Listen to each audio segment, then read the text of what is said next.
Now, the United States has denounced remarks by two Israeli ministers who said that Palestinians should be encouraged to immigrate from Gaza. Israeli ministers Ben-Gvir and Smotrich had also called for Jewish settlers to return to the besieged territory. Israel unilaterally withdrew the last of its troops and settlers back in 2005. The 2005 move ended presence inside Gaza that began in 1967. But Israel has maintained near complete control over the enclave's borders, which is important here. The U.S. State Department said that Washington rejects recent statements advocating resettlement of Palestinians outside of Gaza. Hitting out, spokesperson Matthew Miller dubbed the rhetoric inflammatory and irresponsible. He reiterated the U.S. position that Gaza is Palestinian land and will remain Palestinian land, with Hamas no longer in control of its future and with no terror groups able to threaten Israel.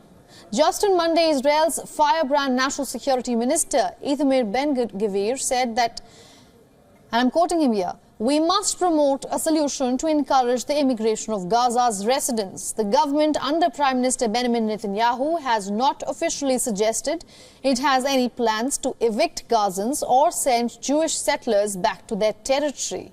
But Ben-Gvir argued that the departure of Palestinians and re-establishment of Israeli settlements is a correct, just, moral and humane solution.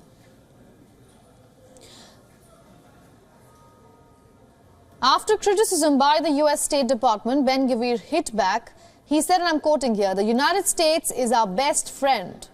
But first of all, we will do what is best for the state of Israel."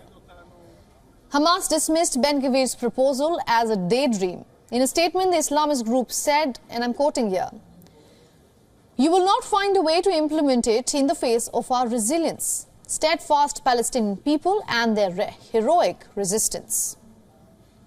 Now, Ben-Gvir's comment came a day after far-right finance minister Smotrich also called for the return of settlers to Gaza.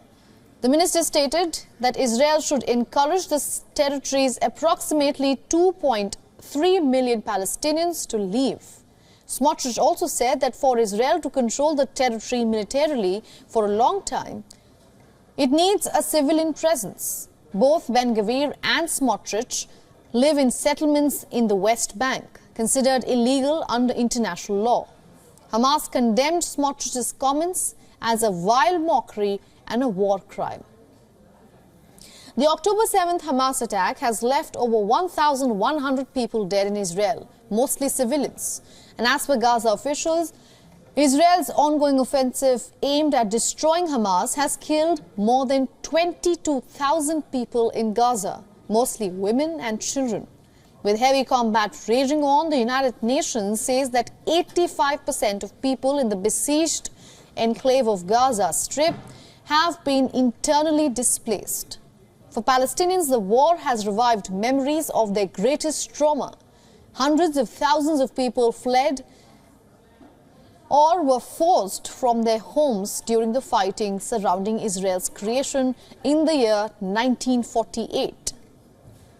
The minister's remarks have once again put the spotlight on long-standing Egyptian fears that Israel wants to make Gaza into Egypt's problem. Egypt has made clear throughout this latest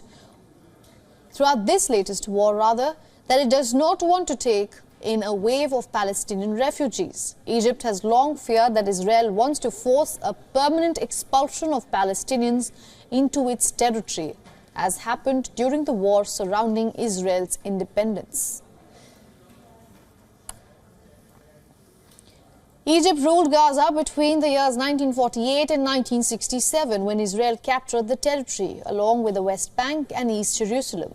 The vast majority of Gaza's population are the descendants of Palestinian refugees uprooted from what is now Israel. Egypt's President Abdel Fattah el-Sisi has said that a mass influx of refugees from Gaza would eliminate the Palestinian nationalist cause. He said that it would also risk bringing militants into Sinai, where they might launch attacks on Israel. Such a scenario would endanger the country's 1979 peace treaty.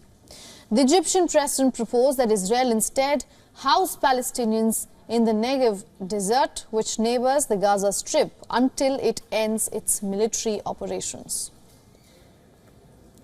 Just on Friday, South Africa launched a case at the International Court of Justice against Israel for what is said were genocidal acts in Gaza.